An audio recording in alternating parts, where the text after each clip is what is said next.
Ferrari don't run a Formula One team, they run a confused call center with 4 wheels bolted to it. Every time they touch the team radio, you can hear the chaos ooze out like someone accidentally answered a customer complaint mid-Grand Prix. And it'd be funny, genuinely hysterical, if it wasn't costing them podiums, titles, and every ounce of dignity left behind the prancing horse. We're diving into the moment strategy died live on air, from Leclerc begging for water to Hamilton arguing over DRS, because by the end of this, you'll never trust a pit wall again. You know it's a Ferrari weekend when their team radio sounds like an emergency helpline manned by interns. Every question ends with another question. Every instruction sounds like a riddle. The driver asks, "What tires are we going for?" And the engineer replies, "What tires would you like?" That's not strategy. That's a hostage negotiation. They'll panic mid-corner, throw 3 plans into the mix, contradict themselves, and somehow still sound surprised when everything collapses faster than their pit crew morale. Take Monaco 2022, the race that officially certified Ferrari's pit wall as a live comedy act. Leclerc's told to pit, he obeys. Then halfway down pit entry, the engineer screams, "Stay out!" He stays out, except now, no, actually box again. They double stack, panic, block signs, and turn a 1-2 finish into a masterclass in how not to exist as a professional organization. It's the only time rain didn't wash away everyone's hopes. It washed away Ferrari's brain cells. And then there's Brazil 2023. The data says the tires are finished. Carlos is begging to pit, voicing the obvious, and the pit wall starts arguing with radar instead of the driver. Rain expected in 8 minutes. 8 minutes is an eternity when your rubber's turning into sandpaper, but Ferrari treats weather radar like scripture. Stability through indecision. They'll debate the last drop of drizzle while the other teams are already changing tires, sipping espresso, and celebrating under a different climate. The scary part is this isn't rare, it's structural. Ferrari's radio problems reveal a command system that refuses to command. No one takes responsibility, everyone hides behind "we are checking," and the entire process dies in committee before the checkered flag can slap their face for it.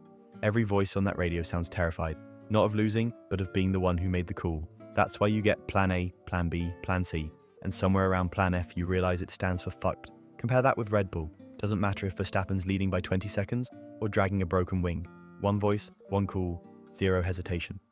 Their radio tone is pure military, calm, laser-focused, absolutely in charge. When they box, there's no debate. When they commit to a strategy, they don't care about weather patterns or invisible clouds of doom. They just go. The result?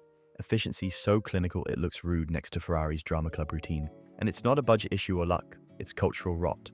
Ferrari's communication is built on hierarchy and fear, not collaboration and clarity. Every engineer on that team is haunted by the ghost of a previous scapegoat, so they micromanage themselves into oblivion. The pit wall doesn't operate like a racing team. It operates like middle management afraid of sending an email without copying 8 directors. That's why the simplest race turns into a bureaucratic hostage crisis.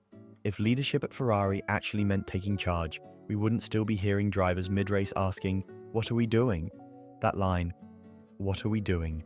should be their new anthem. Every time it comes through the radio, you can feel the hope die a little. It's not even anger anymore, just disbelief that a team this historic can still sound that lost. Red Bull, Mercedes, even McLaren, they all have bad weekends. But Ferrari turn every misstep into a group therapy session broadcast to the world. And it's always delivered with that same polite hopelessness, like the drivers begging for help from people who are too busy reading an Excel spreadsheet to answer. You'd think after a century of racing they'd figure out how to coordinate a pit stop, but no. At Maranello, the strategy department still runs on guesswork and panic. It's like watching a tech support team trying to remotely control a car flying through Eau Rouge at 200 miles per hour, except the internet's buffering, and every time they wonder why nobody trusts them anymore. Ferrari's not cursed, they're self-sabotaging. Every box, stay out, box again moment isn't bad luck, it's institutional confusion. And it's been rolling downhill so long, it's now part of their brand identity. Which makes you realize it's not just miscommunication, it's self-inflicted chaos. They're not racing other teams, they're racing their own incompetence. That's why their radios sound less like strategy calls and more like distress signals.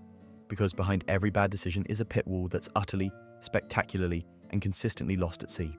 Leclerc's radio transmissions are like public therapy sessions now. You can actually chart his emotional decline from cautious optimism to full existential despair in about 15 laps. First, it's polite. What is the gap? Then it's confused. What are we doing? By lap 30, he's practically narrating a breakdown. And by the closing stint, he sounds like a man trapped in the customer service hell while also driving at 300 kilometers an hour. Australia 2025 was the perfect storm. The race was brutal on tires, brutal on drivers, and the temperatures were cooking inside the car. Midway through, Leclerc's voice crackles over the radio, choking with dehydration. "Guys, I have no water." And what comes back? Not concern, not a pit call, just the deadpan funeral of words. Copy. Copy? That's it? The man's on the verge of dying of thirst in the outback, and Ferrari respond like you emailed them a bug report? You can almost hear the shrug. It's that corporate detachment that kills me. If the car caught fire, they'd probably reply, "Understood." Then Monza 2025 rolls around. Pressure's nuclear because Ferrari's actually competitive on home soil, and that's when the radio gremlins crawl out again. Halfway through the race, one of the engineers decides now is the perfect time to deliver an entire university lecture about tyre management, brake balance, and alternate scenarios for Plan E. They're feeding calculus to a guy trying to survive parabolic at full speed. You can actually hear the frustration when the driver snaps back, cutting them off mid-paragraph. "Just let me drive." It's chaos disguised as coaching, the blind guiding the exhausted. And it's not just Ferrari's tradition of brain fog. Even Mercedes, the one team that used to sound robotic and perfect, has begun glitching. Remember when Hamilton gets told to use DRS?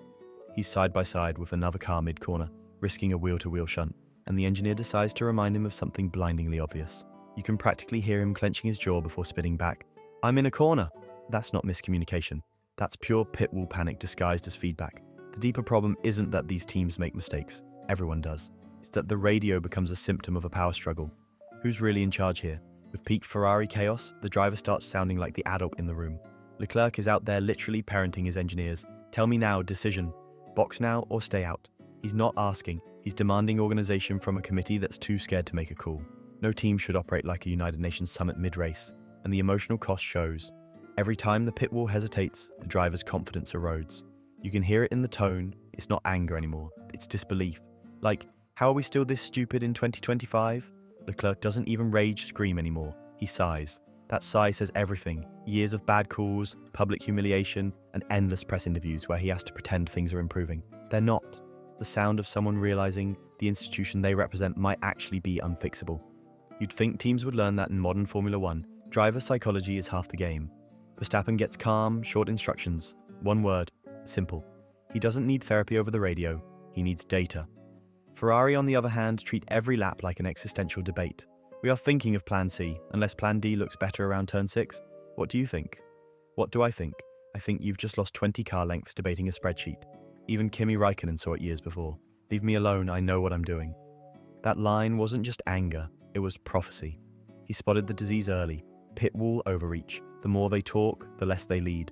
When drivers are forced to scream silence into the radio just to think, you know control is a myth. Kimi won despite it. Leclerc suffers because he still trusts them enough to hope they'll fix it. The fans hear all of it live now, and that's why the radios have become better entertainment than the actual race. Every mistaken strategy, every awkward silence, it's all broadcast to millions. The drama writes itself. Ferrari having another internal meltdown, while Red Bull or McLaren quietly builds another Grand Slam, and you know it's truly gone off the rails when the loudest thing in the cockpit isn't the engine, is the sound of confusion echoing from Maranello. At this point, the drivers aren't asking questions anymore. They're questioning reality. Every understood from the engineer sounds like a funeral bell for common sense. Every pause before a pit decision sounds like a prayer that someone, anyone, grows a spine. And every copy feels like another nail in the coffin of communication. Because that's what these meltdowns really are. Not tantrums, not drama. They're the final stage of professional despair.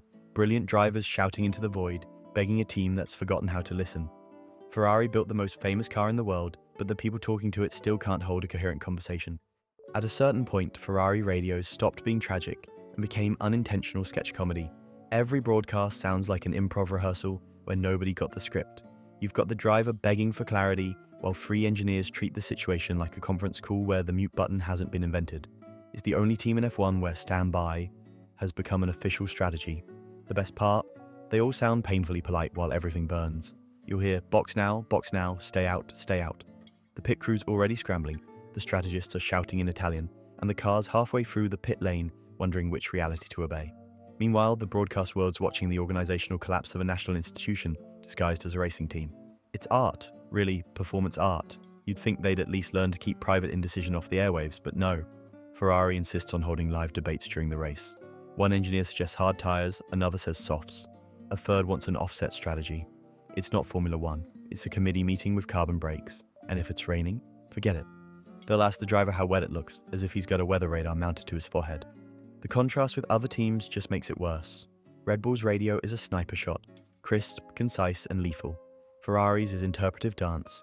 Every command has a follow-up question and a long pause, the kind you only hear when someone realizes they've just destroyed a PowerPoint presentation seconds before the board meeting. You can almost hear the anxiety. Every message delivered like they're trying not to get fired mid-lap. That culture of fear translates directly to the broadcast. When you hear Ferrari talking about checking data, that's code for arguing upstairs. Drivers wait entire laps while the team hesitates, and by the time the final decision lands, the race is already gone. It's an audible chain of self-preservation. Nobody wants to be wrong, so everybody's late, and some of these calls verge on parody. Mid-battle, Ferrari engineers will congratulate their driver. "Good job, mate, he's side by side with a McLaren at 320 kilometers an hour. Maybe let him steer before throwing compliments." Or they'll dump useless stats. "Gap to car ahead 3.5. You think he doesn't see that giant orange blur right in front of him?" The man's in combat, not maths class. Even the code messages are absurd. Teams try to sound slick with their Plan D plus Mode 8 jargon, but Ferrari turns it into soap opera code.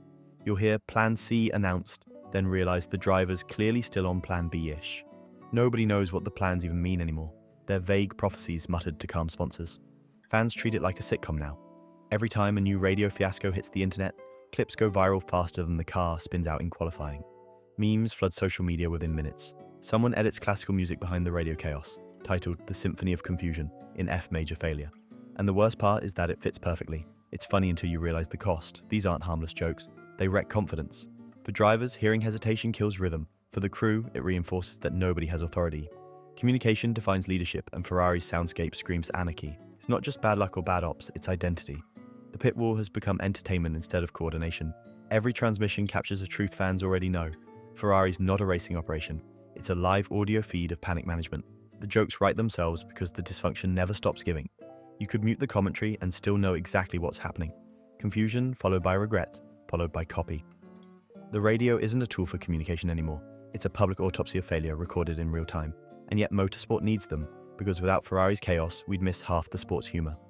Their meltdowns make modern F1 cinematic. Every screech of panic is another punchline, another reminder that somewhere in Maranello, a strategist's sweating through a perfectly ironed shirt while the drivers fend for themselves. Ferrari's team radios aren't just bad communication. They're an ongoing confessional of self-destruction, broadcast straight into our ears. It's the soundtrack of panic echoing inside a billion-dollar echo chamber. Drop your favorite catastrophic radio moment in the comments. I'll pin the one that hurts the most, and subscribe, because let's be honest, we'll be dissecting the next meltdown before the tires even cool.